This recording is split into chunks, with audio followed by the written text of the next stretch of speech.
The couch was still there. That was the first thing I understood standing in the doorway of what used to be our living room. Keys still in my hand, a bag of groceries going warm in the crook of my arm. The couch was still there, and almost nothing else was. My name is Parker.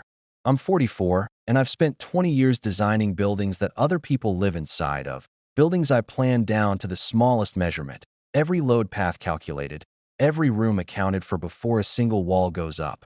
I came home on an ordinary Thursday in March to find that the room I designed myself, the one with the built-in bookshelves I'd framed out over a weekend 3 years earlier, had been emptied of almost everything except a couch and a single closet still holding my own clothes, exactly as if someone had gone through the entire house with a checklist, item by item, deciding with total precision what belonged to her and what didn't.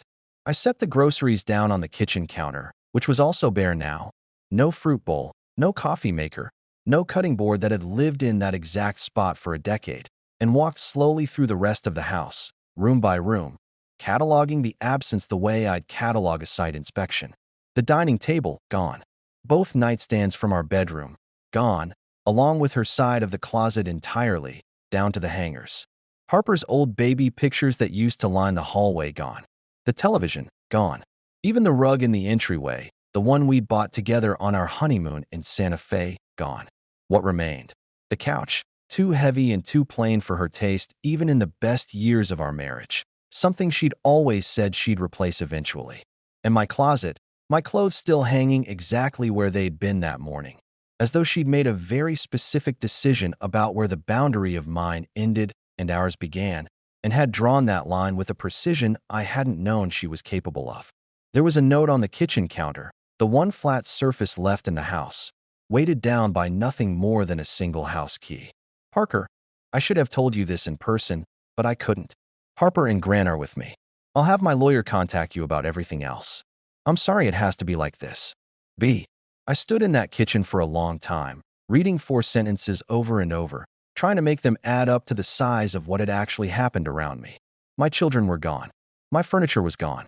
My wife of 15 years had apparently spent, I would learn later, most of a single day, while I was at a client meeting downtown, systematically dismantling our entire shared life and driving away with all of it, leaving behind only what she'd decided, unilaterally, wasn't worth taking. I didn't cry that afternoon. I want to be honest about that, because it surprised me at the time and it still surprises me now, looking back. What I felt standing in that stripped-bare house wasn't grief yet. It was something closer to the specific, disoriented calm that comes right after a structural failure, the moment after the sound of something giving way, before your mind has caught up to what it actually means for everything built on top of it. I sat down on the couch, the only place left to sit in my own house, and called Harper's phone. It went straight to voicemail. I called Grant's. Same thing.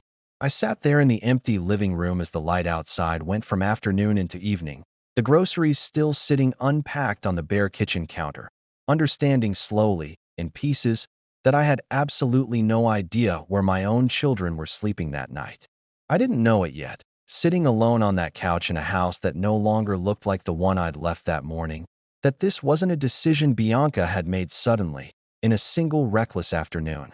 It was the final, carefully executed step of something that had been building for the better part of a year, and I had missed every single sign of it, right up until the moment I walked into a living room with nothing left in it but a couch and a closet. We'd met 16 years earlier at a mutual friend's housewarming in Austin, both of us standing near the same bookshelf, and she'd made a comment about the host's questionable taste in architecture that I'd found so specifically, professionally offensive, and so genuinely funny at the same time that I'd asked for her number before the party was even over. She was quick, ambitious, magnetic in the particular way that made rooms rearrange themselves around her without her ever seeming to try. I loved that about her for most of the 16 years we knew each other. I understand now, sitting in the wreckage of what she'd left behind, that I had also, somewhere along the way, stopped being able to keep pace with exactly how much that ambition needed to keep being fed, and that a slower, steadier life with me had apparently, at some point I hadn't noticed, stopped being enough to feed it. I didn't know it yet, but the empty house wasn't even the strangest part of what I was about to learn about the year I'd apparently spent married to a woman already planning her own exit. Parker and Bianca built a life that, for most of its 15 years, looked from the outside like exactly the version of success both of them had been chasing when they married. His architecture practice growing steadily, her real estate career taking off even faster, a house in Westlake with a view she'd insisted on, and he'd designed the deck around specifically to showcase. They had 2 kids who did well in school, a social circle full of other successful couples, a marriage that ran, for a long time, on genuine partnership rather than just logistics. Looking back now, I think the first thing I should have noticed happened almost a full year before the empty house, in a season I remember mostly for how good things seemed to be going professionally for both of us. Bianca's real estate business had exploded that spring, a wave of luxury listings, her face on billboards around the city for the first time, more money coming in than either of our careers had produced before. She started going to the gym more, a new one, upscale, with a personal training program she said was helping her manage the stress of the sudden growth. I remember being genuinely proud of her that spring, and I think that pride made it easier not to examine too closely why a stress management routine required 5 mornings a week instead of 2. The trainer's name came up constantly that year. Tyler, 27, apparently brilliant at what he did, endlessly patient with clients twice his age trying to keep up with programs designed for people half their years. I heard his name so often it became wallpaper, the way a spouse's work friend's name becomes background noise in someone else's stories about their day. I didn't ask why a personal trainer's name came up at dinner more often than the names of colleagues she'd worked with for a decade. Not because I hadn't noticed the frequency, because some part of me had already decided that asking would mean admitting I'd started keeping score in a marriage I still believed, at the time, didn't need scoring. There was an evening in early summer, maybe 10 months before the empty house, when Grant asked at dinner, entirely without weight behind it, "Mom, is Tyler coming to my baseball game this weekend? You talk about him more than you talk about Dad's work stuff." Bianca laughed it off smoothly, said something about Tyler being a professional she saw for an hour a few times a week, not a family friend. Of course he wasn't coming to a baseball game. Don't be silly. I remember thinking, even in the moment, that it was a strange thing for an 11-year-old to have noticed at all, and an even stranger thing for an adult to have an answer ready that fast, that light, as though she'd already anticipated some version of this exact question long before Grant ever asked it out loud. I didn't think about it again for weeks. I should have. That was the first thread, and I let it go slack in my hands without even registering that I was holding it at all. I want to stop here for a second. If you've ever heard your own child say something that lands wrong in a way you can't fully explain, a small, offhand comment that sits in your chest longer than it should for something so innocent, you already know that particular unease doesn't announce itself clearly. It passes through you, and you tell yourself it's nothing, because the alternative feels disproportionate to an 11-year-old's passing observation at a dinner table. That was the moment I should have followed. I let it go instead, because Harper started talking about a school project, and the conversation moved on the way conversations do at a table with 2 kids competing for attention, and by the time I thought about Grant's comment again, months had already passed. My own work that year had gotten heavier too. A major commercial project downtown that consumed most evenings for a 6-month stretch, the kind of demanding season that felt, at the time, like simple bad timing rather than anything worth examining more closely. I told myself that was why I wasn't paying closer attention at home, that if I could just get through the deadline, I'd have the bandwidth to notice things the way I used to. It's a strange kind of logic, looking back. I could spot a structural weakness in a building from a single glance at a blueprint, and somehow I couldn't apply the same instinct to my own marriage, where the actual weakness had been accumulating in plain sight for months, disguised as a gym schedule and a trainer's name mentioned a little too often. I told myself I was too consumed by the project to examine anything closely. I understand now that a demanding project is also a convenient cover, a legitimate reason not to look, that doesn't require admitting you're also afraid of what you'd see. Bianca's mood that year had a rhythm to it I only understood much later. She was lighter after her training sessions, genuinely lighter, more energetic with the kids, warmer toward me in a way that felt, at the time, like a gift I hadn't done anything specific to earn. And then, a day or two later, she'd go distracted and short-tempered, snapping at small things, my shoes left by the door, a scheduling mix-up with Harper's carpool, the wrong brand of coffee in the pantry. I used to think of it as the stress of managing a rapidly growing business. It never once occurred to me that I was watching the rhythm of someone managing a second, entirely separate emotional life, and that the highs and lows had nothing to do with anything actually happening in our house at all. One night in late summer, I came home from a long day to find Bianca on our back deck alone. While after the kids were asleep, her phone face down on the table beside her wine glass. I sat down next to her and asked what was on her mind. Nothing, she said, too quickly, then recovering. Just thinking about a listing that fell through. Client stuff. It's fine. I remember noticing that she didn't lean into me the way she usually did when I sat down beside her at the end of a long day. She held herself slightly apart. The way you hold yourself apart from something you're afraid might notice too much if you get too close. Something tightened in my chest that night, low and unfamiliar, and I told myself it was just the exhaustion of my own project talking. I was getting good, by then, at explaining away things before I'd even fully felt them.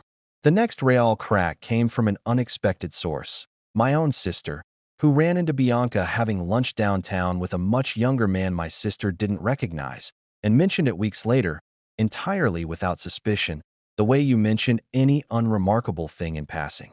She looked really happy, my sister said. Business must be treating her well these days. I asked Bianca about it that night, casually, over dishes. She said it was almost certainly Tyler, discussing a training package renewal, that business lunches happened all the time, that my sister must have caught them at an ordinary moment and read more into it than there was. It was a reasonable explanation. It was also the third time in a few months that a reasonable explanation had arrived, just a beat too fast, phrased just a little too smoothly, like she'd rehearsed the shape of it in advance for exactly this kind of question. I didn't push. I told myself it was because I trusted her, and I believe now that trust and simple exhaustion can look almost identical from the outside, and that I'd stopped having the energy to tell them apart. I want to be honest about my own part in what follows, because it would be too easy to tell this story as though I were simply an unlucky bystander to someone else's decisions. I wasn't, not entirely. I have always been a person who trusts almost automatically, especially in a marriage I believed was built on genuine partnership rather than fragile appearances. It made me generous in a lot of good ways over 15 years. It also made me slow to suspect anything, because I genuinely believed a woman who'd built a life alongside me for that long wouldn't be capable of dismantling it in secret, piece by piece, while I was still showing up every day believing we were building something together. I smiled through most of that year, even on the nights something in me wanted to ask a direct question and simply didn't. It was easier that way. Easier, at least, until it stopped being easier at all. There was one more sign that year, smaller than the others, whose true size I only understood much later. Bianca started using a separate credit card for what she described as business expenses, something reasonable enough on its own for a growing real estate business, except that the statements for that card started arriving at a P.O. box I didn't know she'd opened, rather than our house. By the end of that year, I had accumulated enough of these small, individually dismissible moments that some part of my brain had already built a shape out of them, even though I refused, consciously, to look directly at what that shape was. Grant's comment. My sister's lunch sighting. The separate credit card. The rhythm of highs and lows that never quite matched anything actually happening in our home. None of it, on its own, meant anything. All of it, together, was already the outline of something I didn't yet have the courage, or, honestly, the suspicion, to name. I didn't know it then, standing in my kitchen most mornings before another demanding day, that Bianca had already, quietly, begun the specific, methodical work of separating her financial life from mine, and that the trainer whose name I'd stopped really hearing wasn't simply a fixture of her new fitness routine, but the center of an entirely different future she'd already started building without me. I want to be honest about something before I continue this account. For a long time, what I had wasn't suspicion so much as a low, persistent unease I kept explaining away with whatever reasonable story was closest at hand. The demands of my own project, the ordinary strain of two ambitious careers, the simple busyness of raising two kids in their early teens. The first moment that actually cracked that unease into something sharper happened in January, about 2 months before the empty house. I was going through old files looking for a document related to a home equity line we discussed refinancing, and I found, almost by accident, a bank statement that didn't match what I remembered about our joint accounts. a balance that was substantially lower than it should have been, given our combined income that year. I asked Bianca about it that evening, casually, expecting some reasonable explanation about a large expense I'd simply forgotten. She said she'd moved some funds into a separate investment account for tax purposes, something her accountant had recommended, nothing to worry about. It was a plausible explanation. It was also delivered with a speed and smoothness that, by that point, I'd started to recognize as its own kind of pattern. I remember believing her, or telling myself I did, and I understand now those had already become two separate things wearing the same words.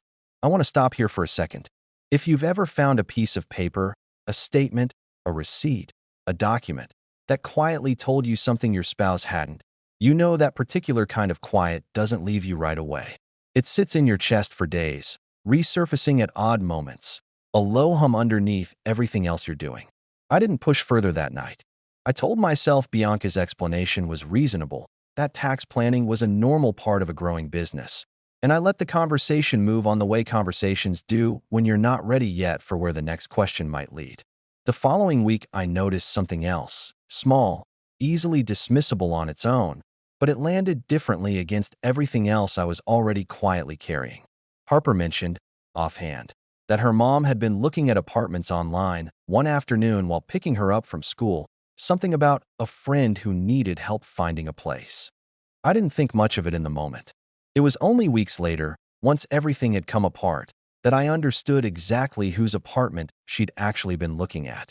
I didn't ask why a real estate agent, someone whose entire career revolved around looking at properties, needed to explain a specific browsing session to her 14-year-old daughter as though it required a cover story at all. Not because I hadn't noticed the strangeness of it, because some part of me had already decided that asking would mean admitting I needed an answer, and I still wasn't ready to need one. I called my sister in early February on an unrelated pretext, and near the end of the call, almost as an afterthought, I asked about the lunch sighting from the previous fall, whether she remembered anything else about the man Bianca had been with. He looked really young, my sister said. Honestly, at the time I just figured he was a colleague or something. Why, is everything okay? I told her it was nothing, just making conversation, and hung up feeling worse than I had before the call, though I couldn't yet articulate exactly why. Something about the specific combination of details, the trainer, the lunch, the separate account, the strange apartment browsing incident, had started to assemble itself into a shape in my mind that I still wasn't ready to name out loud, even to myself. Looking back now, I think that phone call was the actual turning point. Not because my sister said anything incriminating, but because it was the first moment I let myself actively go looking for a pattern instead of waiting for one to present itself to me on its own. I started paying closer attention after that, in ways I'm not proud of but also don't regret, given what I now understand was actually happening. I noticed that Bianca's schedule, which I'd always simply trusted without cross-referencing, had grown vague in a new way. Training sessions that ran longer than they used to, showings that kept her out later on nights I would have expected her home for dinner. I didn't confront her about any of it directly. I want to explain why, because I think it matters for understanding who I actually am in this story, and it isn't entirely flattering. I was afraid, not of a specific truth yet, because I still didn't have one, but of what it would mean about 15 years of marriage if the vague unease I was carrying turned out to be founded on something real. I told myself I needed more information before I said anything. I understand now that this instinct, useful in reviewing a building's structural plans before committing to a design, had become a kind of cover in my personal life, a reason to keep gathering instead of ever having to actually ask. There was a night in mid-February, about 3 weeks before the empty house, when I came home to find Bianca unusually warm and affectionate, the kind of evening that felt, at the time, like exactly the reconnection our marriage needed after a hard stretch. It was only much later, putting the timeline together, that I understood that particular warmth had likely had very little to do with me at all, that I was, by then, already living inside the final weeks of a marriage she'd essentially already decided to leave, and that some of what I mistook for reconnection may have simply been her own quiet process of saying goodbye to a version of our life she'd already resolved to end. Something in me noticed the disconnect, even then, a flicker I still didn't let myself examine directly. I was getting very good, by that point, at feeling something was wrong and immediately talking myself out of investigating why. I want to pause the account here because I didn't know it yet, but Bianca's own side of that same winter carried its own separate, private momentum, one I only understood the shape of much later, in pieces, mostly through what Harper eventually told me rather than anything Bianca herself ever fully explained. I knew by January I wasn't going to be able to keep doing both lives at once much longer. Tyler had started talking about us actually building something real, moving in together, and every time he brought it up, I told myself I needed a little more time to figure out how to do it without destroying everything at once. I remember standing in the kitchen one night in February, watching Parker help Grant with a school project, feeling this strange, distant tenderness toward a life I'd already, somewhere inside myself, decided to leave. I didn't know how to tell him that. I told myself it would be easier for everyone if I just handled it quickly, cleanly, once I'd figured out the logistics. I understand now there's no version of leaving like that which is actually clean for anyone. That's what Harper eventually pieced together and told me, months later, from things she'd overheard or half understood at the time. I knew none of it in February. I only knew that the specific quality of my own unease had started, by early March, to feel less like vague anxiety and more like a fact I hadn't yet been given the words for. By the first week of March, I had decided, without fully articulating it even to myself, that I needed to actually confront Bianca directly about the account, about the schedule, about all of it, rather than continuing to circle the same unnamed suspicion indefinitely. I planned to bring it up that weekend, once the kids were occupied with a sleepover, giving us space for an actual conversation. I didn't get the chance. 4 days before that planned conversation, I came home from a client meeting to find the living room stripped bare, a note on the counter, and a house key sitting on top of 4 sentences that ended a marriage I still hadn't gotten the chance to actually confront. There isn't a part 4 in the way this story usually has one, not in the sense of careful, methodical investigation before a confrontation. Bianca had already left by the time I understood the full shape of what had been happening, and what I gathered in the weeks that followed wasn't proof I needed to confront her with. It was simply the slow, painful process of understanding exactly how long and how thoroughly I'd been kept in the dark. I finally reached Harper by phone that same evening, hours after finding the empty house, and she told me, in the careful, guarded voice of a 14-year-old suddenly caught in the middle of something enormous, that she and Grant were at Mom's new place. That they were fine. That Mom said she'd explain everything soon. I asked where the new place was. Harper hesitated long enough that I understood she'd been told not to say, and I didn't push her, because I could hear in her voice that she was already carrying more than any 14-year-old should have to carry in a single day. I got the actual address 2 days later, from my lawyer, once the initial paperwork started moving. A modern condo downtown, the kind of building Bianca had spent years selling to other people, now apparently the place she'd moved into with Tyler and, temporarily, our 2 children. I didn't go there. I want to be honest that every instinct in me wanted to drive over immediately, wanted to see for myself the specific shape of the life she'd apparently been building in parallel to ours for the better part of a year. My lawyer advised strongly against it, and some steadier part of myself, still functioning underneath the shock, understood she was right. I stayed in the stripped bare house instead, sleeping on the one couch left in the living room for the first week, because I hadn't yet had the energy to buy a bed. The pieces came together slowly, over the following weeks, mostly through documents rather than confrontation. The separate credit card statements, once I finally had legal access to review them properly, told a story going back nearly a year. Hotel charges, a jewelry purchase I'd never seen show up in our house, payments to a moving company dated 3 weeks before I'd come home to the empty living room, meaning she'd been quietly arranging the logistics of leaving well before the day it actually happened. I didn't think about what I was reading, most days, so much as I simply absorbed it, one document at a time, building a timeline I hadn't asked to build and didn't want to understand as completely as I eventually did. Grant told me things too, in the careful, halting way an 11-year-old tells you things he doesn't fully understand the weight of. That Tyler had been at the house more than I'd realized, sometimes when I was traveling for work. Sometimes on weekends I'd assumed the kids were simply with Bianca doing ordinary weekend things. That Mom had told them, in the car on the way to their new place, that this had been a long time coming, and that sometimes grown-ups need to make hard choices to be happy. Even now, hearing my own 11-year-old repeat that sentence back to me, something in my chest tightens the same way it did the first time he said it. I learned, through the slow, grinding process of divorce proceedings over the following months, the fuller shape of the timeline. Bianca had met Tyler almost exactly 14 months before the empty house. The same spring, I understood with a sick clarity that Grant had first asked about him at dinner.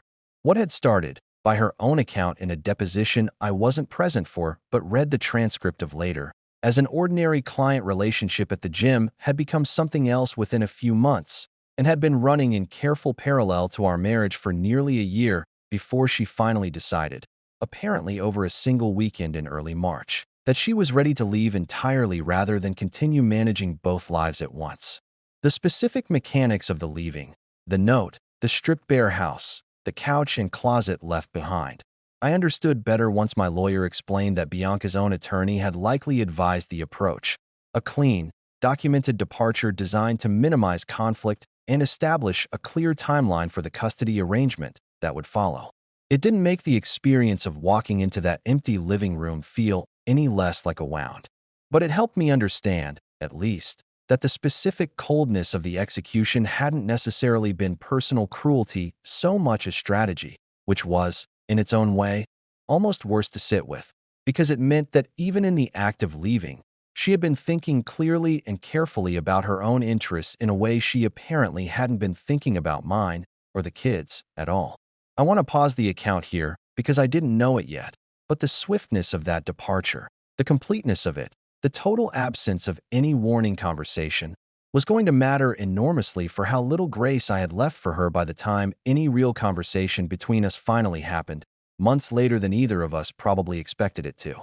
I didn't build a folder of evidence in this story the way I might have if I'd caught things earlier. There was nothing left to catch. What I built instead, over those first difficult months, was simply an understanding, piece by piece, document by document, half sentence by half sentence from two kids doing their best to make sense of something too big for them, of exactly how long I'd been living inside a marriage that had already, quietly, ended long before I understood it had. I didn't know it yet, in those raw first weeks, that the story wasn't actually over, that 8 months later, the same swift, decisive coldness Bianca had used to leave me would come back around, in a very different form, aimed at her instead. There wasn't a single dramatic confrontation scene in this story, not in the way the phrase usually implies. No kitchen table showdown, no raised voices in a bedroom doorway. What functioned as our confrontation happened in pieces, over months, mostly through lawyers, occasionally through brief, strained phone calls about the kids, and once, about 6 weeks after she left, through a single conversation I hadn't planned for and didn't want.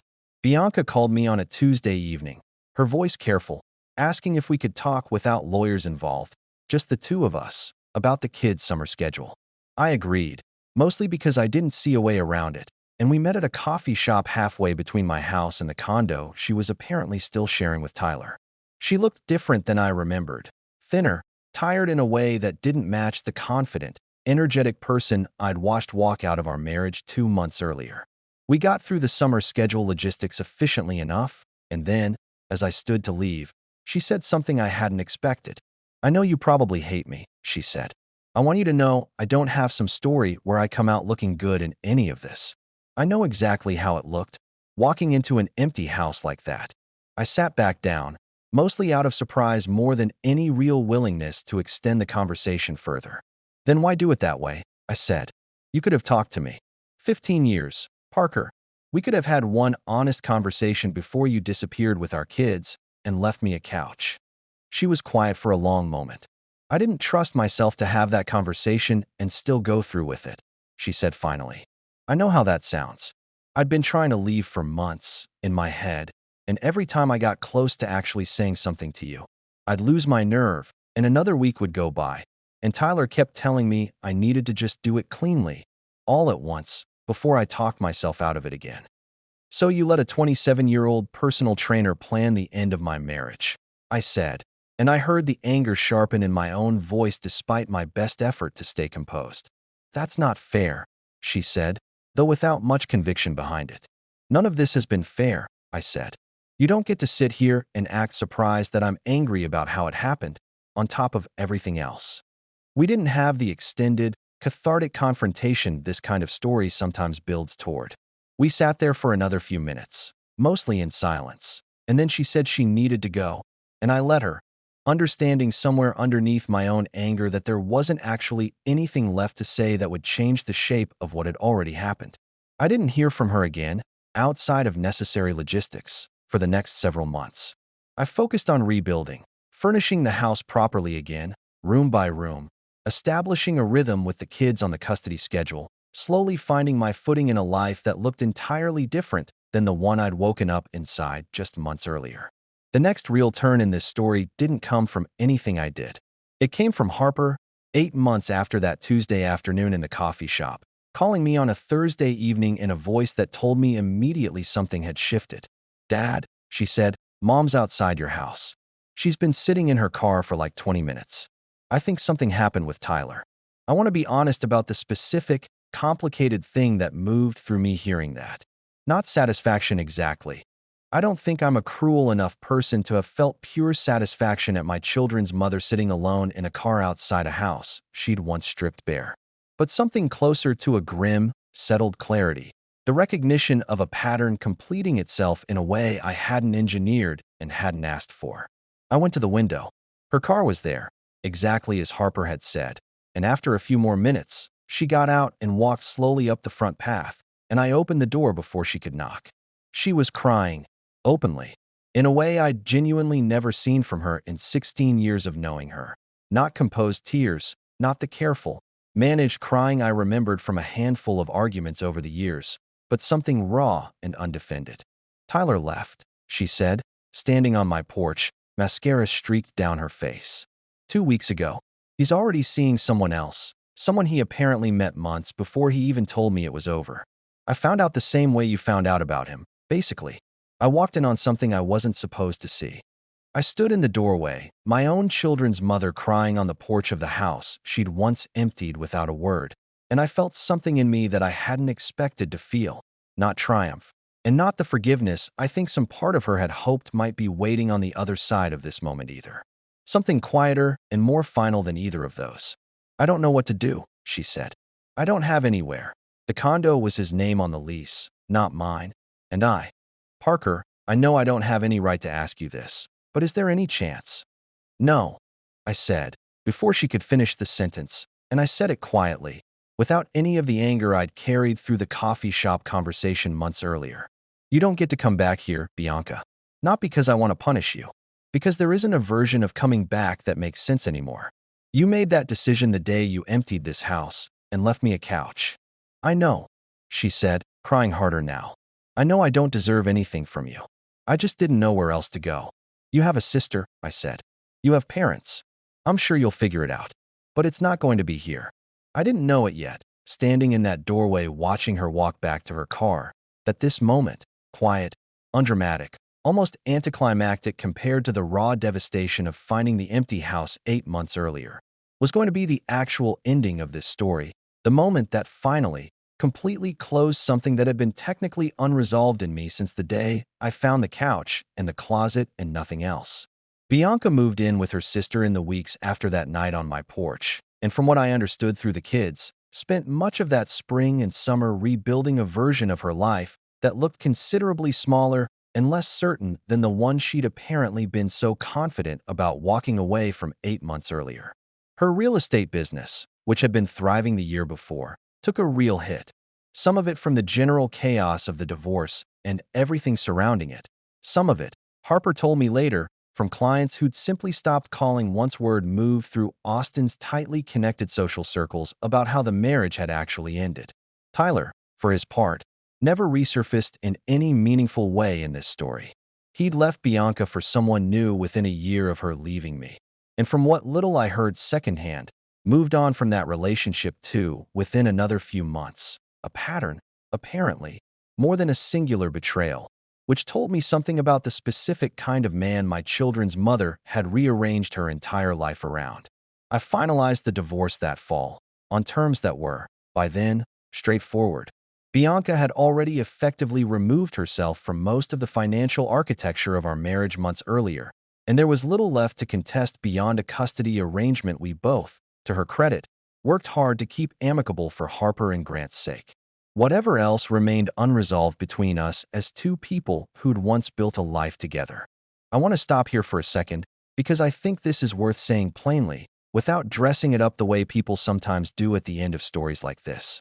I spent a long time turning over my own part in the years before the empty house. Not to excuse what Bianca did, because nothing excuses leaving that way, taking two children out of their home without a single honest conversation beforehand. But I don't think it's honest to tell this story as though I arrived at that stripped-bare living room a perfect, blameless witness to someone else's failure. I trusted almost automatically, for 15 years, in a way that meant I rarely asked the hard questions even when small things didn't add up. That trust didn't cause what she did. But I understood, sitting with it honestly in the months that followed, that I had built exactly the kind of marriage where a slow, year-long departure like hers could be planned almost entirely in the open.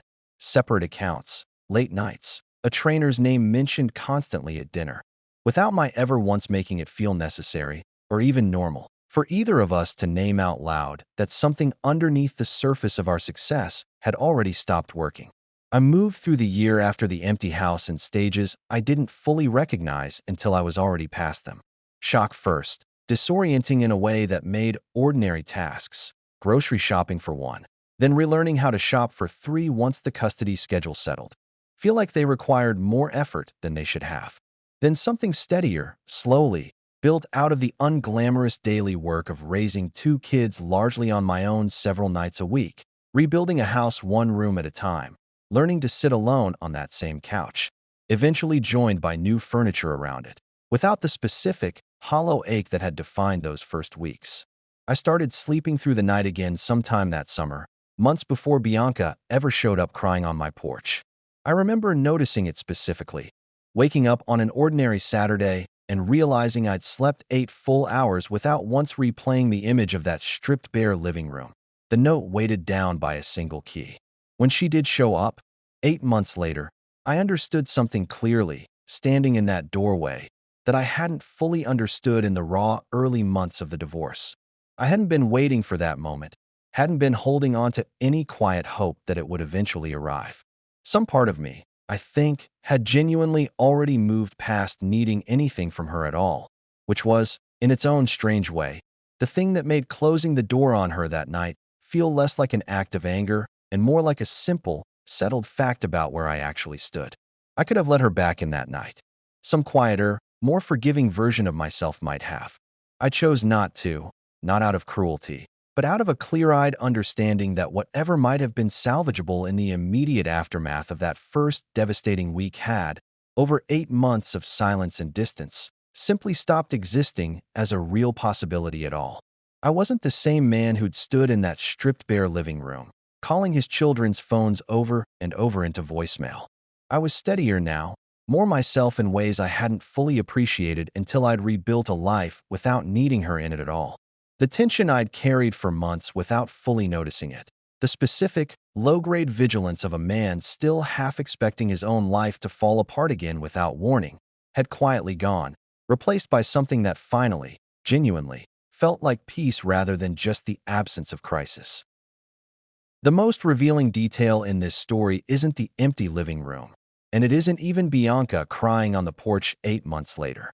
It's the deposition detail, the fact that the stripped-bare, note-on-the-counter departure had likely been advised by her own attorney as strategy rather than simple cruelty. That detail complicates the easy villain narrative this kind of story usually settles into. Bianca wasn't only capable of coldness in the moment of leaving.